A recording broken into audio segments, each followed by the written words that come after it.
Okay, welcome everyone. We are going to go ahead and get started. So, good afternoon and welcome to today's webinar. This session is hosted by the Wellness in Schools program in partnership with Erica's Lighthouse, and we're excited to highlight their Empowerment Club model and explore how it can support your school community. So before we dive in, I'd like to take a moment just to welcome you all to the space and go over just a few housekeeping items. So you may notice when you logged in, today's session is being recorded, and that means the recording will be available afterward on our website for future viewing. And so that would be for you and for others who couldn't be here today to revisit this material at any time. And throughout today's presentation, you are welcome to use the chat box to share thoughts or questions, and we'll also set aside time at the end for a more formal Q&A. Most importantly, thank you so much for joining us today and for taking the time to learn about how wellness clubs can create safe, supportive, and empowering spaces for students. We're so glad you're here, and with that, let's go ahead and get started. So here's a quick look at what we'll be covering in today's webinar. We've started with a welcome message, and next we'll take a look at wellness clubs, offering you all a quick overview of what they are and why they matter. And from there, we'll dive into the Wellness Club initiative that we lead here through the Wellness in Schools program. And after that, we'll walk through some of the program resources that are available to you and your school communities. Then we'll turn things over to our guest to highlight Erica's Lighthouse Empowerment Clubs and explore how this model can be implemented to support students on your campus.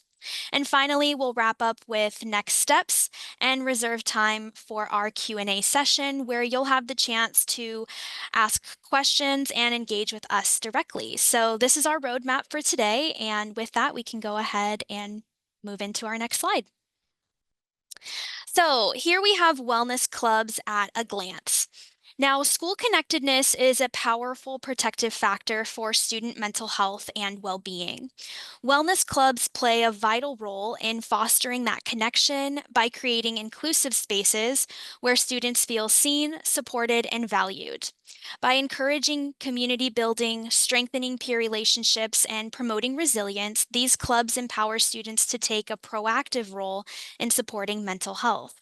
Wellness clubs are student-led initiatives that help create more empathetic, stigma-free school environments where everyone can thrive.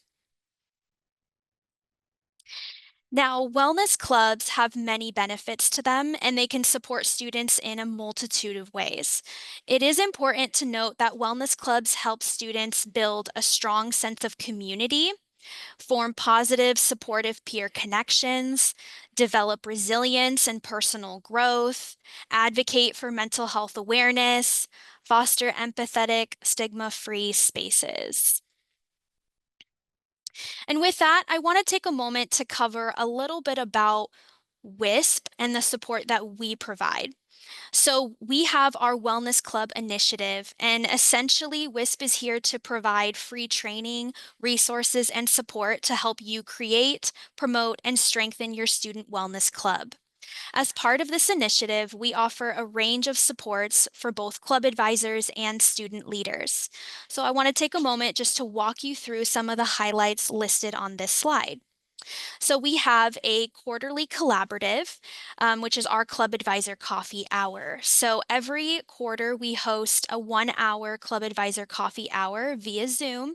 And these sessions bring together wellness club advisors from across the county to connect, exchange ideas, share best practices, and access resources. The goal is to reduce siloed efforts and work collectively as a united front to strengthen sustainability and ensure that clubs are positioned to thrive for years to come. These sessions are also a great place to ask questions, brainstorm solutions, and learn directly from others doing this important work. Next, we offer linkages to affiliated mental wellness programs. So WISP provides those connections to those wellness programs. And for instance, today's session really highlights our partnership with Erica's Lighthouse. So, for example, that could be one linkage that we provide to your school community. But we do recognize that other schools may be using complementary programs. And so, our role is to strategically partner with you and help ensure that your club is connected to the resources that best fit your school community. We also provide technical assistance. And so, what this looks like is support with student and school engagement, recruitment and outreach efforts. This could include Club Rush, club kickoff events, lunchtime activities, even back to school nights. And we also provide tailored support when it comes to the planning and implementation of wellness activities on school grounds. So essentially, we want to help you design and launch initiatives that resonate with your school communities, ensuring that your club remains visible, accessible, and impactful. And as you can see here, we do also have a stipend opportunity. So our additional stipend is available to club advisors, and it's simply there to honor club advisor efforts in this important work. And I will share more details in the next slide about the stipend itself and how eligibility is determined. So I just want to point out here that the key supports that we have listed here just give you a simple overview, but there are additional resources that we do provide to club advisors and student leaders, such as a virtual resource Padlet, monthly bulletins, check-ins, and tailored support. All of those ongoing tools are designed to help strengthen your efforts and ensure the club can be sustainable and successful in the long term. And diving a little deeper here, we can talk about our club advisor stipend available through WISP.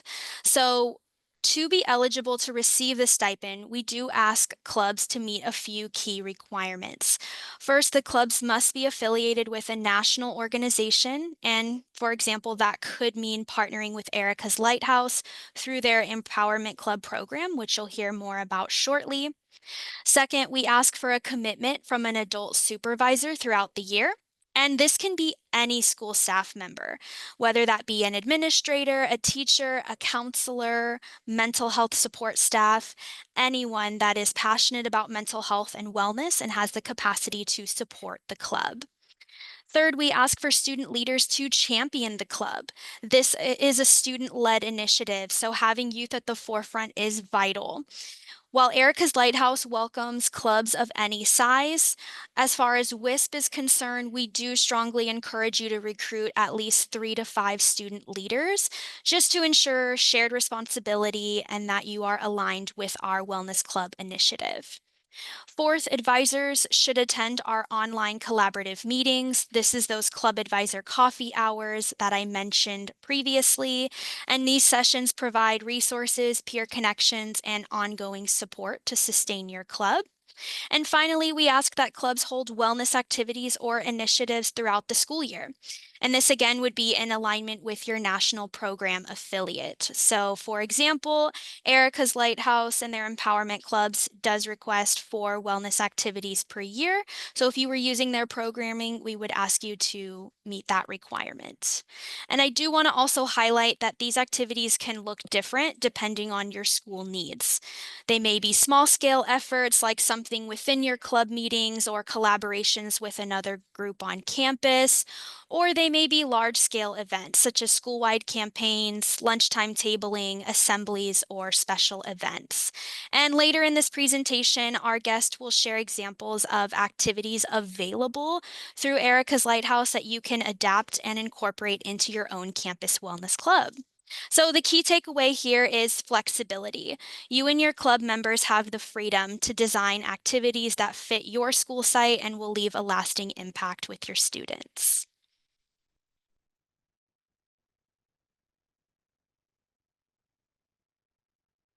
And so at this time, that concludes my overview of the Wellness in Schools program and our Wellness Club initiative.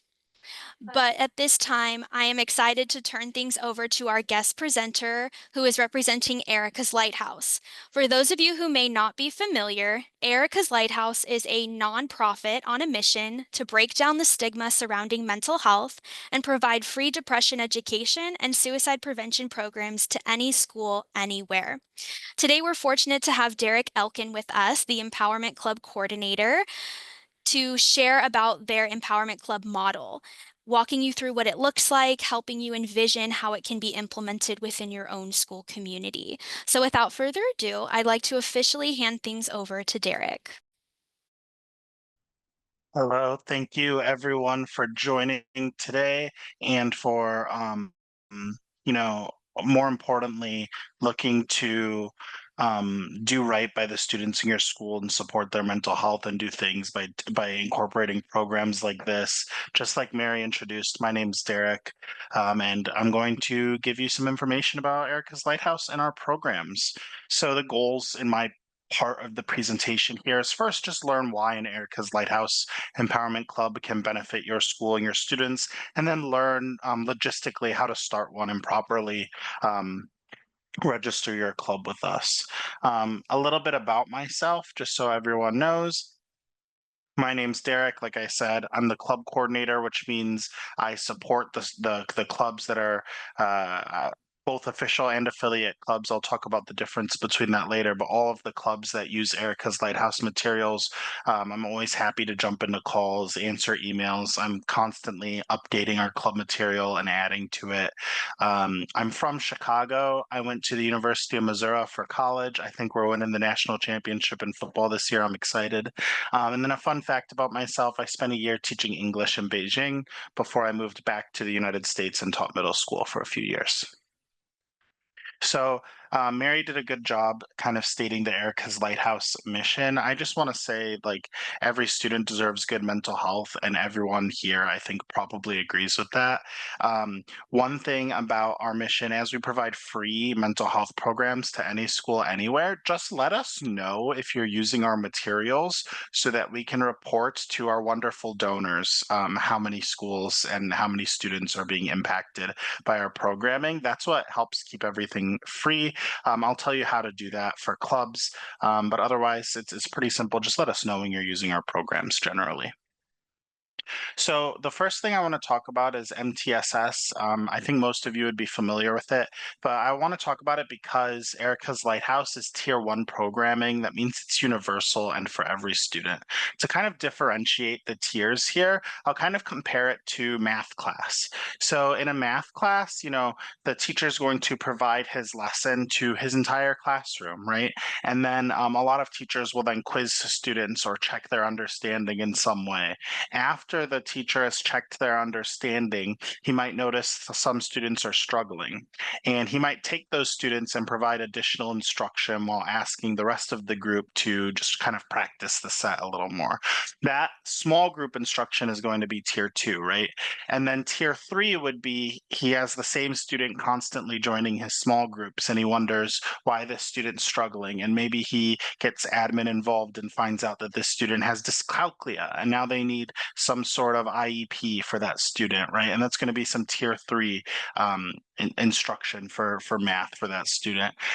With regards to mental health, a lot of schools kind of build it backwards. Instead of starting at tier one, they start at tier three and they create their plans for what to do in crisis intervention and students with known histories of some sort of mental health disorder, right?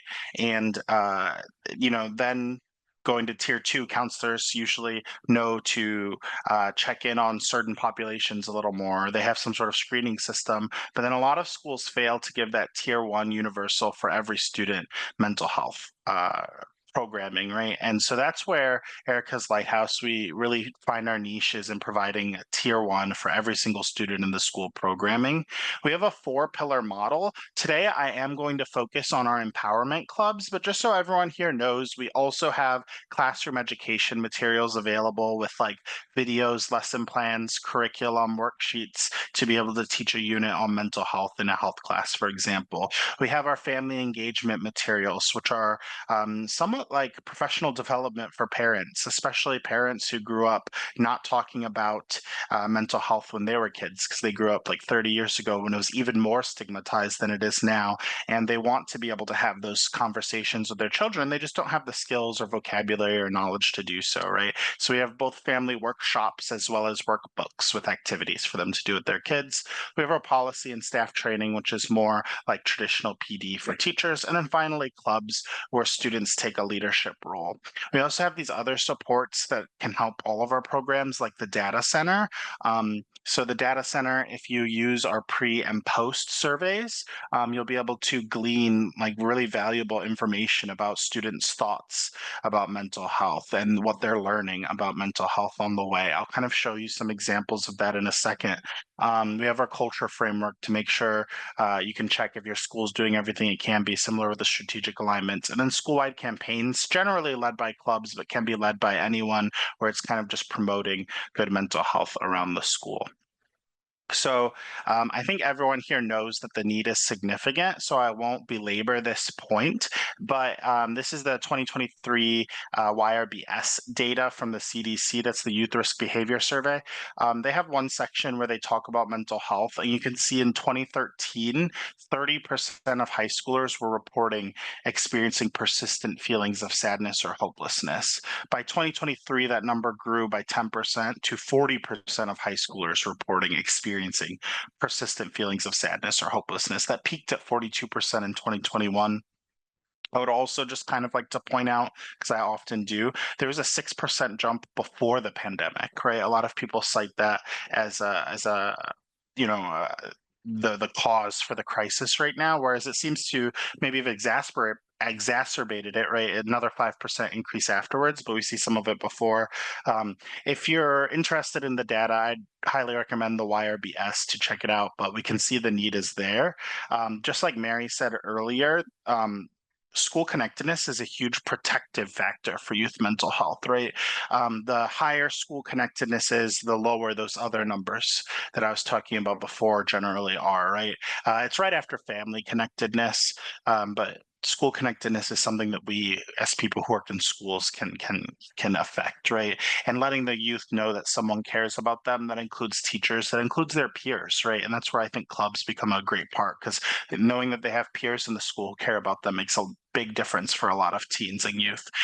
Empowering them and giving them the opportunity to take charge of their mental health is a huge factor that can help them and also improve that school connectedness. Giving them opportunities, they can build supportive environments for each other, and they can be the ones who really they empower, right? Empowering them to be able to do that and help their peers. So talking about data before I really get into clubs, this is the last thing I want to talk about before I really get into clubs specifically.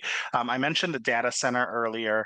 Um, this is some data we collected from the schools who are using our tier two, our level 2 and level 3 classroom programming. So that's our designed for middle school, designed for high school classroom programming.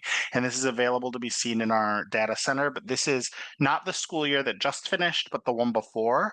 We took all of that data and we ran a peer-reviewed study. And what we found was that before the program, right, 95% of students were able to identify a parent or grandparent as a trusted adult. After the program, 96%. Not a significant change. That makes sense, right? Most students would already be able to identify that. But we see teachers, it goes from 85% to 93% of students able to identify a teacher as a trusted adult, which is an 8% raise, right? Counselors, the same. We see an 8% raise. Coaches, we see a 14% raise. So many more students able to identify a coach as a potential trusted adult. Same for a religious leader, such as a pastor or rabbi. We see a 16% jump. So students being able to identify trusted adults more often is a huge difference maker, right? In them being able to seek help. Similarly, or not similarly, but another thing that we found was for I would be comfortable talking with a trusted adult, right? Before our program, 75% said they would be at home, and 77% said they would be at home afterwards. Our program's done in schools and delivered by teachers and counselors and things like that. So it didn't have a significant change for the at home numbers, but the at school number, you see 38% jumps to 50. So it's a much bigger jump. And that kind of goes with the fact more of them are identifying teachers and counselors and coaches, right? In the community, a 10% jump because they're learning that the coaches and rabbis are going to be people like that. Not comfortable. We have less people saying they're totally not comfortable. 21% before the program and 16% after. The people who said they just don't have a trusted adult didn't change. It was about 5% before or after. And obviously, 1 week of programming isn't going to change that. It takes, true effort to um, develop trust in relationships and prove that someone is a trusted adult, right? It's that one's not just about knowledge in that case. So it's kind of interesting. If you use, like I said, if you use these surveys, you can kind of glean the data from your own district and your own school, which is really cool. For all the different programs as well, you can see how the clubs and the classroom programming each affect it differently. This specific set of data is looking at our classroom programming, and because it's the one we had the most data about, I wanted to show. So our clubs, the benefits of the clubs, the first thing I want to say about them is it does help that school community a bit, right? And it's just students teaching their peers, students teaching students who the trusted adults are and about raising positivity and different information about mental health. It could also just be them doing kind acts for each other and things like that, which raises the school connectedness. And we mentioned that's a big protective factor. Clubs are important because when students talk, their peers listen, right? It's kind of a positive peer pressure, and they listen differently than when it comes from teachers and parents. So I think in addition to any classroom programming or anything else you do, having a club can make a big difference in kind of reducing stigma and students just being leaders and doing the work to help take care of their peers' mental health. So, how they do it is through what we call awareness and action activities. These are, school-wide campaigns where the students take a leadership role and they do something to promote good mental health or positivity or kindness or raise awareness, right? And I'm going to show you some examples that we have available, kind of planned out on our website, and explain like kind of how they're planned out for you too. So the first example here is the Beacon of Hope mural.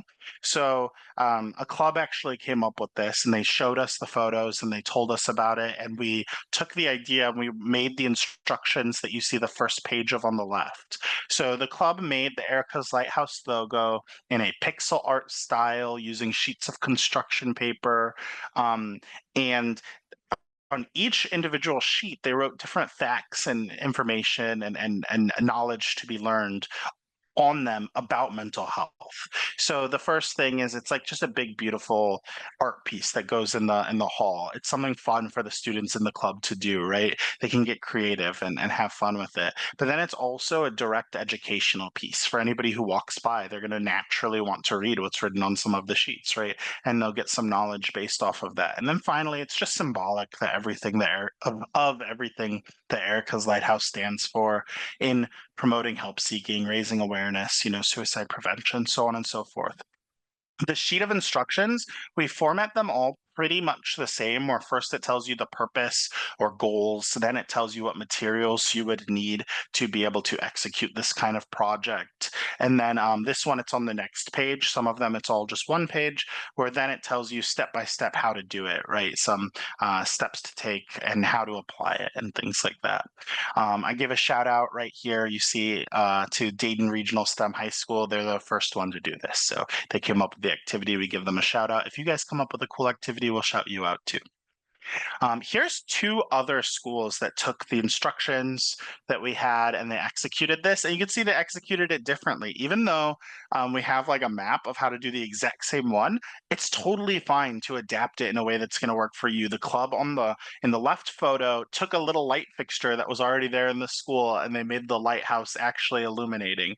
And they used sticky notes, it looks like, instead of sheets of construction paper. So it was really easy for them to just put it on. The one on the right, you can see, they changed the colors. It's not the Erica's Lighthouse colors, it's their school colors. And then they added the message, be someone's light in the darkness, which is just a beautiful message to add to it. And it's totally okay to take our ideas and sort of adapt them in a way that works for you. Use the materials that you have around, use what makes sense for your students and everything like that. Um, a much less ambitious project and much less ambitious awareness and action activity. This one's called Take a Compliment. This is all 3 pages of the instructions, but you'll see first is the instructions where it has the purpose, materials, assembly. Second page is like a ready to print poster that you can just hang up, where on the bottom it has these compliments and you just cut the bottom so that people can rip it off, like one of the phone numbers for the dog walker or the babysitter, or join my band at the community center, right? And instead of the phone numbers, it has compliments. And the idea is the students can take them and they can take the compliment for they need to pick me up for themselves, or they can use those compliments to go give to a friend, and it creates an excuse to be positive and compliment someone when you normally wouldn't. And it raises that school connectedness and the positivity and things like that, right? The third page there is kind of a blank template where students could make their own design and draw something else, write their own compliments, which a lot of students have a lot of fun doing, writing their own compliments. So taking this idea again, 3 different schools, 3 different clubs did it. The one on the left, they took the idea, they executed it exactly like in the instructions, except they did it on construction paper. So they didn't use our templates, but they took the same idea. The one in the middle, you can see they made their own design online, again with the compliments written on the bottom.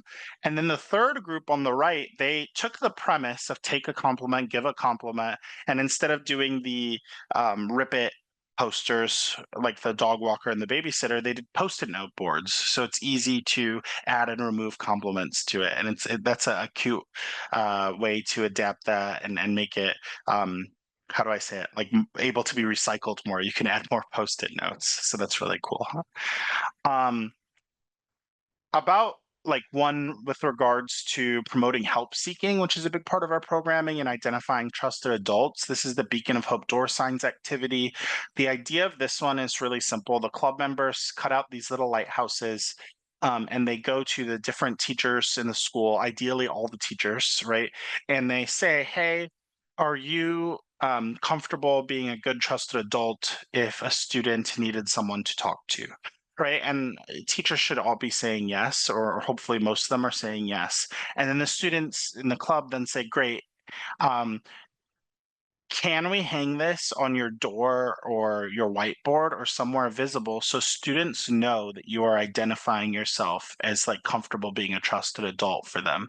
Because some of the biggest reasons someone might not seek help is they don't know who it's okay to do it with, and they don't want to feel like a burden. And something like this can kind of just reduce some of those barriers for um, reduce some of those barriers for the students.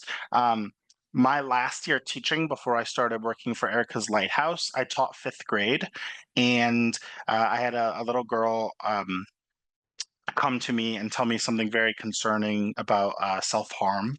And what I told her was what I would expect any of these teachers, right? Not to become the new counselor or something on the spot, but what I told her was, thank you so much for telling me. Can I please introduce you to the counselor? She's trained in this kind of, she's trained for this kind of situation, and she knows the resources and can do a lot to help you. I want to see I want to see you get better. I want to see this improve. Can I introduce you to her? And I introduced that girl to the counselor, but she was never going to go to the counselor by herself because one, she's a 10-year-old girl who didn't know the counselor yet, right? So that's the most I can't imagine small children like just going and introducing themselves to adults they don't know very often, right? Two, this is something very personal and serious to her. So she went to someone she was more familiar with, which was me.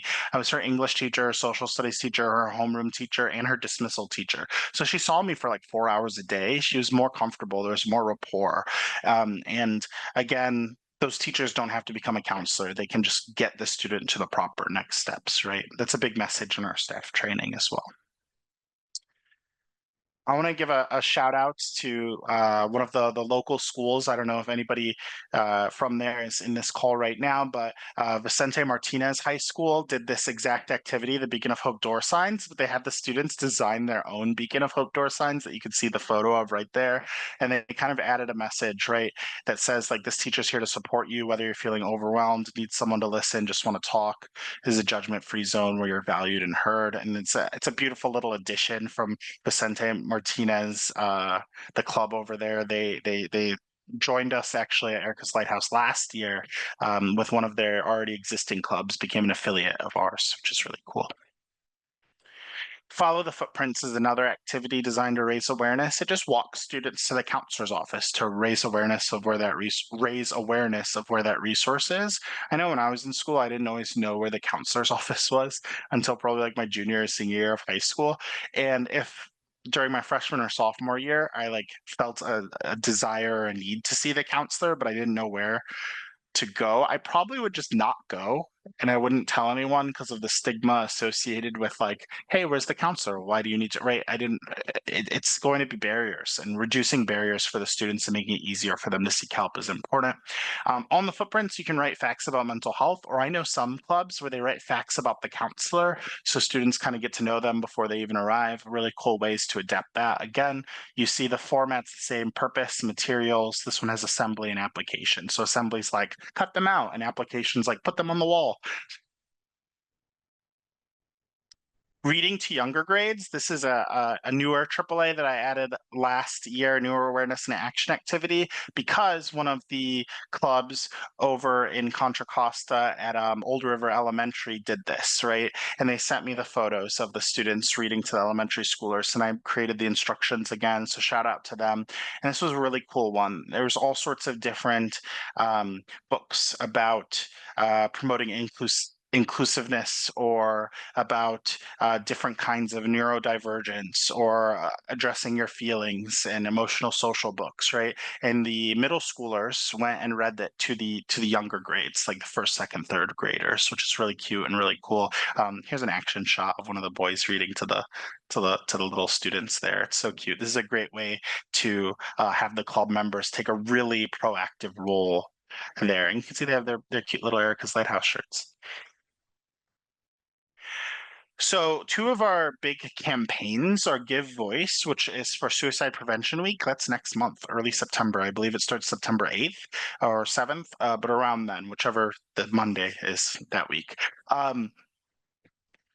On for Give Voice, it's meant to give voice to different aspects of suicide prevention every day. So one day is give voice to education, another is give voice to help seeking, give voice to awareness, positivity, and yourself on different days. Then, right?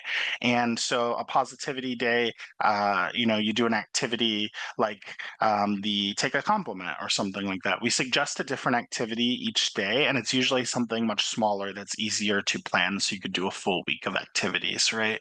Um, Check out givevoice.ericaslighthouse.org for the to see all of the activities, and you can click like to sign up that you're going to do Give Voice, which is really cute. You'll get the newsletter then. Positivity Pledge is our May campaign for Mental Health Awareness Month. This one is 31 days for all of May, doing something every day to either promote good mental health or take care of your mental health and build good habits for doing so. So the week one is nutrition and well-being, and one day is like read the short article about the connection between nutrition and mental health. And then the very next day is like make a healthy snack for yourself. Right. So every day it's kind of building those habits. It's like a challenge to do something every day. And you can do it with the students, have the students do it, promote it throughout the school, hang little calendars of the days around so people can do it. Some of our clubs do these campaigns, some of them just to do their own like awareness and action activities like these that we were showing you at different intervals. You're welcome to do it either way that you like, joining in however you like there. So I mentioned we have official and affiliate clubs. So I have the requirements on screen, and before I talk about the requirements, I'll kind of just define the difference. So official clubs are branded as an Erica's Lighthouse Club. So Erica's Lighthouse is going to be in the name, and they are a mental health club, like as one of their primary missions and primary goals, right? On the other hand, an affiliate club does not need to be branded as an Erica's Lighthouse Club. So if you first align yourself with a different partner of WISP, such as I believe NAMI is one of them, right? Just using an example, if you do NAMI on campus, but you want to supplement what you're doing with them with some Erica's Lighthouse resources, you can still join us as an affiliate club, right? My official clubs have a few extra requirements, but they have an extra reward that I'll tell you about in a minute. Affiliate clubs might also not be mental health clubs at all. So, for example, a student council isn't necessarily a mental health club, but maybe they want to do the positivity pledge and give voice. And they want to, during these specific times of year, do things to promote good mental health. Those are also welcome to join as an affiliate club, right? Um, Sometimes I see like key clubs, for example, which are service clubs, join as affiliate clubs because some of the service that they do will be raising mental health awareness, for example. They're one of our partners. So for all of my clubs, official and affiliate clubs, create an account on our website and then complete the club registration form each school year. I just ask that you complete the form each school year so that I can properly report to donors who's active, how many students we're impacting, so on and so forth. For my official clubs, I also ask that they use Erica's Lighthouse in the club name. The students are trained to be leaders in mental health, and the main way to do that is through our training that we have on the website. We call it the Mental Health Student Leadership Academy. I can show you that in a minute. The third requirement for my official clubs is to do at least one activity per quarter. That makes it easy. Even if your club can only meet once a month, you can use September to plan, October to execute, November to plan, December to execute. You got your first semester done. January to plan, February to execute, right? Then you can do the same in the second semester. So it's a low bar. You're welcome to do more, right? And then finally, if a club is seeking reimbursement, there's a specific form called the Awareness and Action Activity Report that I asked my official clubs to fill out when they're seeking reimbursement, which is to say clubs can be reimbursed. Only my official clubs, that's why they have the extra requirements, but they can receive up to $500 in reimbursement per school year. Each activity can be reimbursed. It's a soft limit of 75, but I make the rule so that we all know I can't give you 500 at once, right? So a soft limit of 75 per activity. You fill out the form, you tell us what activity you did, tell us how it went. If you attach photos and say we could use them, I'll probably put you in one of our newsletters one day, right? Or in a PowerPoint, just like I'm giving today, to kind of say, wow, look at this awesome club over here that did this.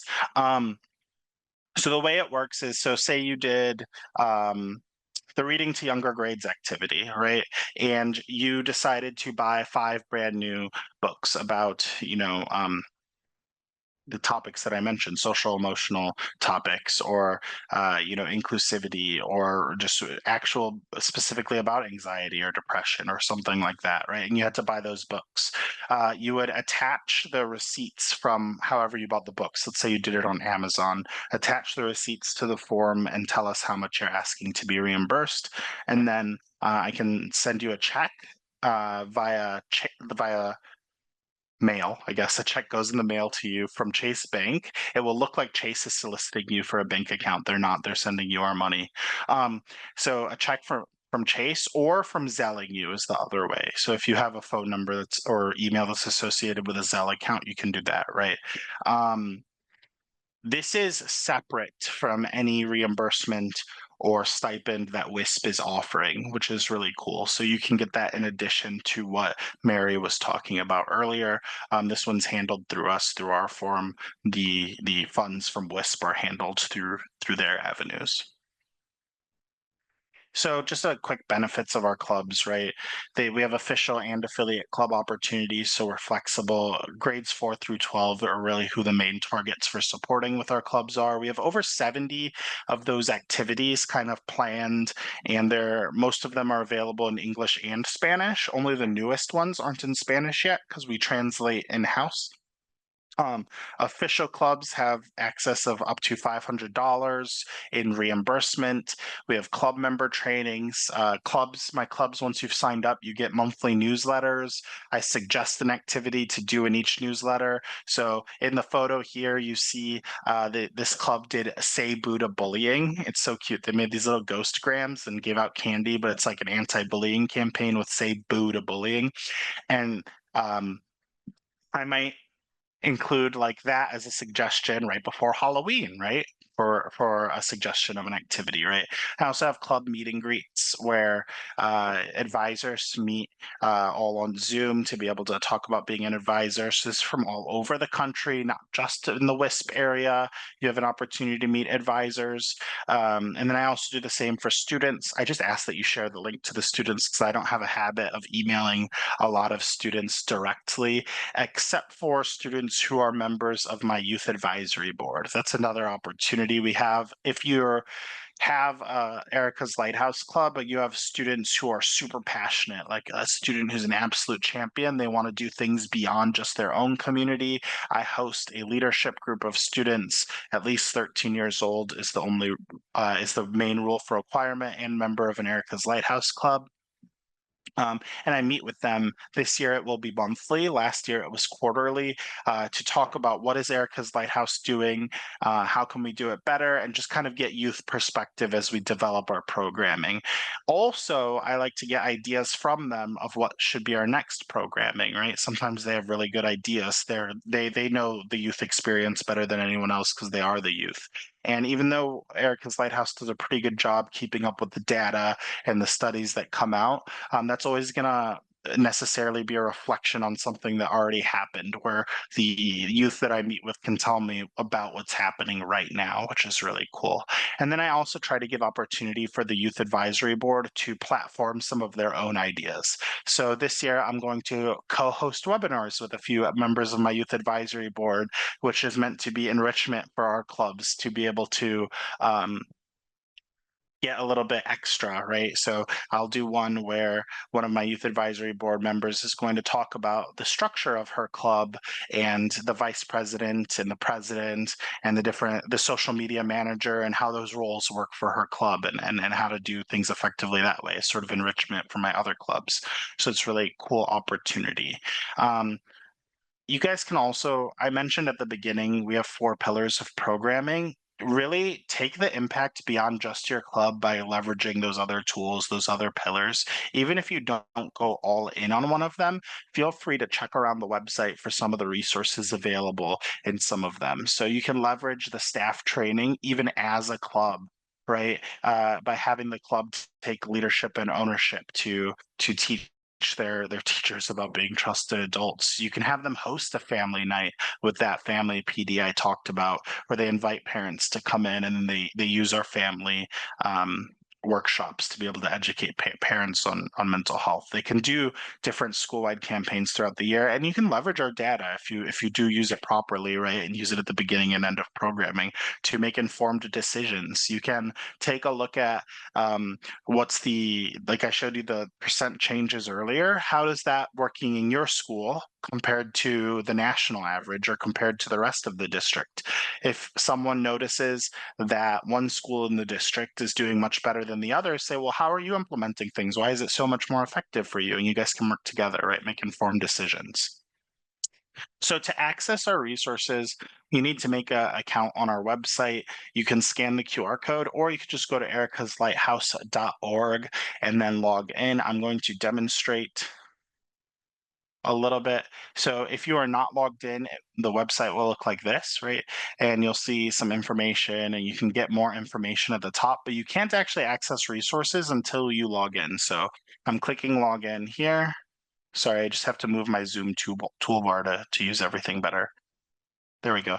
And then you can register over here. You will get the login information in your email, and then you'll be able to type all of that in there and log in. And then once the internet has verified who you are with your login, you'll be in If you sign up saying that you are a teacher or a counselor or a school professional, you will get My Portal for school professionals. On the top, you now see My Portal has appeared. I have My Portal for families and community members. You'll only have one for the group that you selected yourself as, most likely school professionals, right? You can scroll down and you'll be able to see, right? Oh, I haven't reported my numbers to anyone, so they don't know if they don't know that I'm using them yet, right? You can see there's our 4 pillars. Each pillar has its own page and where you can navigate everything. There's the wraparound supports I mentioned. I like to navigate from this left toolbar though, because it's the same no matter where you are in the portal. So for clubs, I like to just go and either go directly to the page I want or click on clubs, right? And once I click on clubs, it takes me to a general club page and you can see the other 2 club pages that are there, starter manager club or awareness and action activities. There's a little box to go to each one of them. There's also information about webinars that are coming up. I host office hours if you want to just come and ask me questions whenever you want, right? There's also the starting in club webinar where I kind of like I went through today. I just generally go over information for clubs. So if you want a refresher, you can join one of those. The start or manage your club page has everything that's like needed to get started and also continuously run your club logistically. So there's the club registration form, there's the awareness and action activity report so you can get reimbursed, start of your survey, end of year survey. Here's more guides than you would ever need to start a club, right? Here's training for my club advisors. It's not required, it's just enrichment if you want to be better at navigating our site. A reminder of the requirements. I mentioned Key Club is one of our partners, so is SAD, right? Growing your club. We have so many different activities just for recruitment and some specifically for recruitment on social media. Third section is ideas to help run your club, like icebreakers and a meeting agenda and things like that. Finally, here we have our training students to be leaders in mental health. This is the trainings available for our clubs. For my official clubs, doing some kind of training, probably this one is required. We have the slides available or a video where it's kind of already done for you. Both the elementary version and the middle/high school version follow the same structure. However, the elementary version only talks about feelings. It doesn't talk about anxiety or depression or suicide or anything like that. It just talks about everyday feelings versus overwhelming feelings. And that overwhelming feelings that don't go away and are there persistently are a good sign to go talk to a trusted adult and seek help, right? So that's the idea of the first module here. The second, the middle and high version connects that to could be a sign of a greater issue like depression or anxiety or something, right? The second one is about being a trusted peer, what to do if a friend comes to you talking about these kinds of things. And the third is about being a leader in mental health. And it kind of goes over some of those activities I showed you and tells students how to lead them a little bit. Going now to the other club page, awareness and action activities. This is where all the activities I showed you before are. There's posters, there's activities for mindfulness, positivity promotion, advocacy, you are not alone, right? I give grade level markers to kind of suggest the grades that I think it's most appropriate for. So, for example, bubble breathing, I think, is a great way to de-stress and do a controlled breathing activity for elementary schoolers. I don't think that's great for everyone else, but you're welcome if you know your high schoolers love bubbles to do it anyway, right? You'll see the Spanish link right next to the English link. And then when there's like room for you to make a design change, there's going to also be like a Canva link there.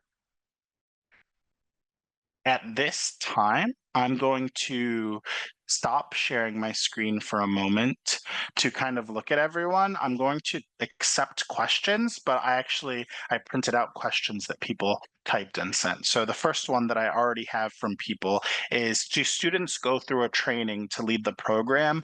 Yes, I showed you just a moment ago on that start or manage your club page. There is a training specifically for students in clubs, right? I want to know If there is a workshop or presentation geared toward parents, caregivers, or families, yes. So there are workshops and there are present and we have a video version of it, and we also have like you can have the PowerPoint and you can lead it yourself with facilitator instructions included on the side. Um, just like I went to the club page of our website, you'd go to the family page of our website in order to find those. The third one, I would like to know how to get students interested in joining and how to attract a diverse group of students. So I showed you there's lots of recruitment tools on the start or manage your club page, but what I would kind of like to add is I feel like the very beginning of the club is the hardest time because the students are going to have some kind of idea that it's a mental health club. It's for those struggling with mental health. But then once you start doing the activities, so if you start doing activities to promote good mental health early, more students will recognize, oh, it's about promoting good mental health, not getting help for my own necessarily, right?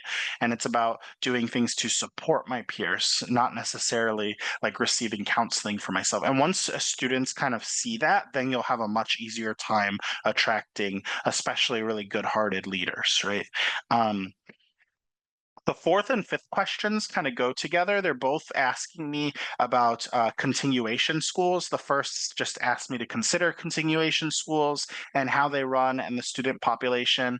And the last question asked, are the empowerment clubs applicable to alternative education sites such as continuation schools and independent study?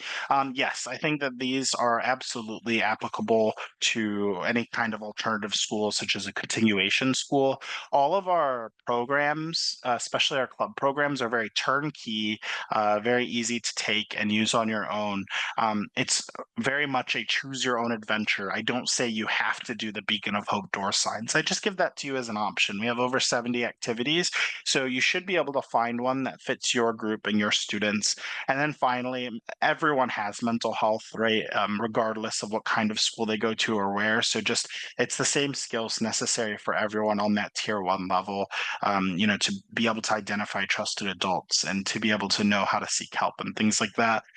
If I know that those continuation schools and alternative schools, each one of them looks very different, even more so than traditional schools already look different. If you want more help with that, please reach out to me and email me. Um, and I'm happy to work with you, like once I understand your specific environment better to adapt it in that way. If anybody here has any questions now that I covered the kind of pre-made questions, I'll be happy to answer it. Otherwise, I'm going to type my email in the chat here, derek@ericaslighthouse.org. And then I believe that Mary or someone else from WISP will be able to provide you with the club registration form and any other details needed as the next steps. So. Yeah, thank you so much for that, Derek. Such a wonderful and informative presentation, and I really appreciate all the insights you've shared. We are just going to share our screen here just to close us out today. So as we look ahead, I just want to ground you all in what the next steps of this process would entail. So if you are interested in launching a campus wellness club or enhancing an existing one that your site may already have, we'd love to work with you and support you. And the first step would be to scan the QR code here to complete our Student Mental Health Club registration form. So feel free to scan that QR code. We've also linked it in the chat so you can access it that way. And as you submit that form, I would personally be in touch with you on behalf of WISP to guide you through that process. And I know Derek's email is also in the chat, so you're always welcome to reach out to Derek, but he and I do work closely together, and so we would support you both through that process. So I wanted to give that information and let you know that we're truly excited to support you in building or strengthening your campus wellness club, and that we can't wait to see the impact this would have on your school community. And lastly, here, we want to encourage you to stay connected. So in a moment here, the next slide will show just both Derek and my email. So you are welcome to reach out to either of us. And we do recognize a lot of information was shared here today, and that launching, implementing, or strengthening wellness clubs can look different from site to site. So know that myself and Derek are here to support you every step of the way. And to make things easier, the slide deck will be shared with all attendees. And as this session was recorded, know that it will be available for future use on our website. This way you can revisit the content, the links, and the resources at any time. And our emails are now in the chat, as well as a link to our website. And actually the QR code here on the screen takes you to our website, and that's a great way for you to deepen your understanding about WISP and learning how we can partner with your school district and site. And Erica's Lighthouse website is also listed there as well, where you can explore their portal more deeply and take those next steps to start an empowerment club. And so with that, we'll continue to stay on if there are more questions that come up, but we want to thank you all for your time and for joining us this afternoon to learn about Erica's Lighthouse and their empowerment club model. Thank you.